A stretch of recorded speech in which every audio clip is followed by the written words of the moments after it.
Hello everyone, my name is Lewis and I am the commentator for StarCraft Sports Network, coming to you once again for another computer-based tutorial. This will actually be about Linux and not Windows this time. We'll be setting up a Linux box, a computer with two network cards, one built in and most likely the other one being PCI, to be our DHCP server, our gateway, and our firewall to the internet for our entire network, including wireless users. So this will actually be pretty cool, and doing this is actually very flexible, and actually there's been some people, including myself, that have seen some huge network improvement. Not so much network improvement, but internet improvement by doing this. So this is very, very cool. This is actually going to be a 3 video tutorial. The first one will show you how to set up DHCP and go over the concepts. The second one will be going over IP tables and some concepts around that. And the third one will be about security. It's kind of optional, but it's about making sure that no one can shell into your computer, root can't log in, that sort of thing, any of that. So we'll be going over those things. So first and foremost, we'll be going over DHCP. Prerequisites. Obviously, two network interface cards in your computer. Most likely one of them is built in, depending on your system, and then you'll have one that needs to be a PCI card. And then depending on how Linux decided to treat them will depend on which one is ETH0 and ETH1. So adjust accordingly. Do not follow this if you're using FreeBSD. If you're using Debian or anything else Debian based, you might have to do things a little bit differently. For example, installing the package we'll be installing, which is the DHCP package. So look out for that. But if you're using CentOS, Fedora, or RHEL, then you can most likely follow this tutorial. So anyway, let's get started. Also, when you install it, make sure you do not install it with an X server. We're going to be doing everything from the command line. Period. Everything needs to be done from the command line. We do not need the overhead. So also we got to make sure we have IPv6 off as well, which I'm pretty sure you were able to do in the setup as well. So anyway, we're going to be doing everything as root. So let's log in as root. Bam. So the first thing that we need to run is a command to install DHCP. So yum is the package manager for CentOS, Fedora, and all those other ones that are RPM based. So let's type yum space install and then DHCP. Wait a minute. It's gonna take a while for me. I'm not sure about you. It might be very quick for you. Anyway, it's gonna ask you if it's okay. Put Y and then enter, and it'll install DHCP, and then that's that. So now we got to decide. What IP scheme we're going to use. So if you cannot figure out which one is ETH0 and ETH1, you can actually look at the comment file of the comment inside of the files we're about to edit. So, and that'll be able to help you differentiate between the PCI card and the built-in. So let's get started. So now we're going to assume ETH0 will be your built-in, and that one will be the one that connects to the modem, so we won't have to mess with that one. And ETH1 is your PCI card, so we'll assume that. So using your favorite editor, Nano, Pico, Vi, whatever you use it to open up this file. In my case, I'll use Vi. And if you're using Vi and you don't know how to use it, or you want to learn it, follow along. So Vi space /etc. This is where all of our all of our configuration files go. /sysconfig /network -scripts /ifcfg -eth1.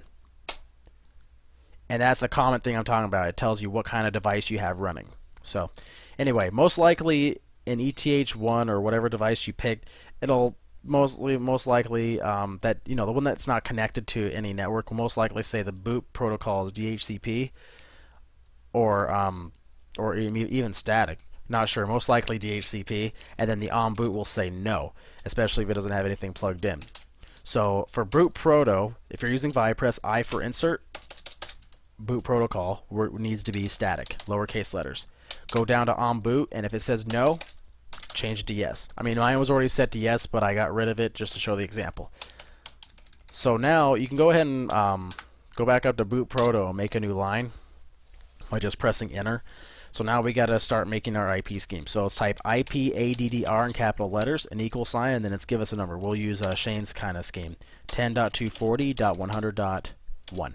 This one will be the gateway, so we're going to leave it with the .1 to make it easy. Enter. Net mask, which is another way of saying subnet mask.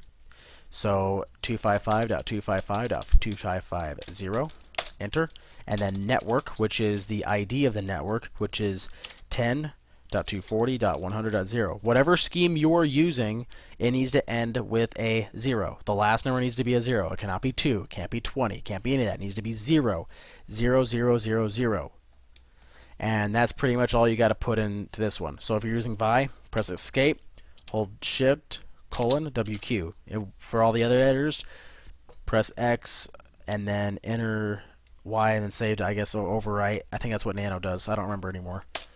So I got that down. So now to make sure everything is working properly, we can actually type in service space network, if I can spell it right, space restart. So it'll go through and shut down every interface, including ETH0. And then it's going to go through DHCP, get ETH0 and IP address, which it did. Now it's going to bring up ETH1, and there we go. If it gave us an OK, then the static address is working. So we can actually confirm it's working. Go ifconfig space ETH1, enter. There we go. Perfect. Everything's looking good as planned. So now we got to edit the DHCP file. So using your favorite editor, vi space etc. Notice how all of our configuration files are etc related. That's what Linux does. So type in DHCPD, because that's the name of the service, dot conf, which stands for configuration. Press enter. Now you'll be brought to a blank file. So you can move all the way down if you're using Vi, using the arrow, the down arrow key, press O to make a new line. So now everything I'm about to type here, it'll be in the video comments if you miss it. So I'll be able to help you out. That'll be able to help you out. Or if you want to just see it on the screen, you can pause it. It's however you want to do it. So let's get rolling here. The very first thing we need to put in is DNS minus update minus style interim semicolon. This will make sure that all clients that connect to this PC will receive the DNS information from this computer. And then type in allow booting, which means any computers connected that are turned off and the network interface is still rolling, it'll make sure to get an IP address. Allow boot P.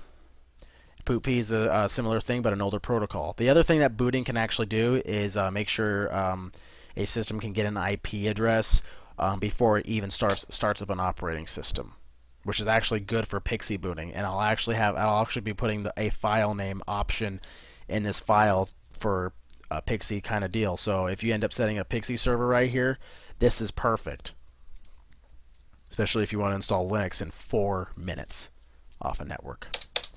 So press enter. Now we got to go ignore client updates. This is kind of a domain thing. So if you want to make sure that nothing domain name based gets passed around, you might want to turn this off. Ignore client updates, because we know for a fact we're not on a domain. You can actually look up more information online about ignore client updates.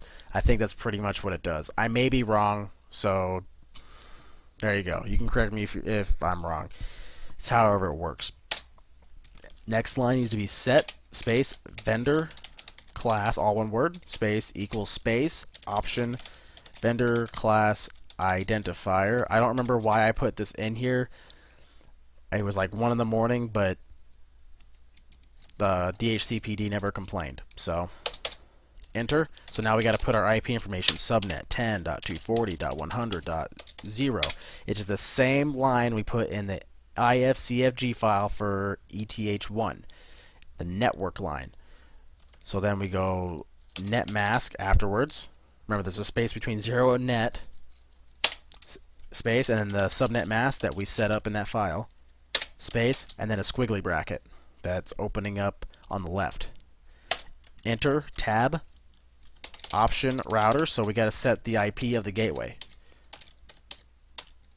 10.240.100.1 for my example, semicolon, enter, option, domain name servers. Now, depending on your domain, servers will reflect what the IPs are. In my example, these I actually have two, 68.105.28.11, and then put a comma to separate it, 68.105.29.11, semicolon, and that information will be passed on to all the other clients so they can actually hit the internet, which will be actually kind of useful.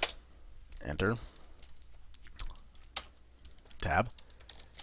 Option, subnet dash mask.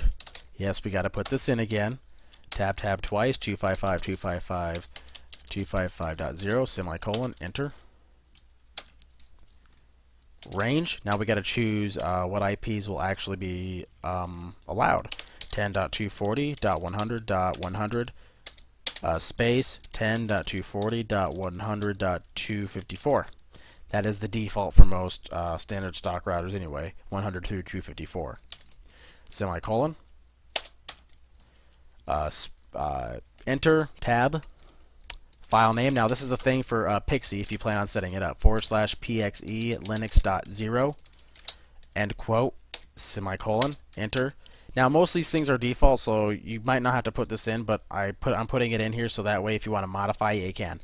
Default dash lease dash time, tab, 21,600, semicolon. That is the amount of time that an IP address can be allowed to a MAC address up until it's no longer connected when the timer goes off. Max dash lease dash time, same concept, but just the max amount of time an IP can stay true. So we'll say 43,200, semicolon, enter. Next dash server, because DHCPD requires this line. Don't ask me why. 10.100, no, my bad. 10.240.100.1, semicolon, enter, and then close it up with another squiggly bracket going the opposite direction. There you go. Now you have your DHCP configuration set up. Now if you want to add some extra addresses, like if you want to add a PC to have its own IP, we'll do this. Host, and then the name of the system, squiggly bracket, enter, tab, hardware, space, Ethernet, space, and then the MAC address of that system. You can find it. You can actually find it in ipconfig, believe it or not. ipconfig / all on Windows. I won't be showing you how to do that, sadly. Semicolon, enter, fixed dash address, fixed address space, and then give it an IP, 10.240.100.101. So it'll always be given that IP. Enter, close it with another squiggly bracket, enter, hold, and if you're using Vi, press escape, shift : WQ to save. Save the file no matter what editor you're in. So now it's written. So now we can see if it'll actually start up. So type in service, DHCPD, start, and if it says OK, you have no typos. If it says failed, you need to check it over and make sure you have no typos. And that's that. So now we got to make sure DHCP starts up every time we start up our computer. So we're going to use a program called check config. CHK config, all one word, space, dash list, DHCPD. So we can see that it's off on all run levels. So let's type chk config dash level. So we want it to start up on level 3 and level 5. So dash level 35 space DHCPD space on. That'll turn it off. And then if we run the list command, we see that run level 3 and run level 5 is on. So that concludes this part of the tutorial for setting up the DHCP. The next tutorial will actually show you how to set up the NAT and making sure everyone can actually get through this computer to get onto the internet without having problems setting up the NAT, the network address translation, all that stuff. So anyway, hope to see you in the next video. Keep in touch.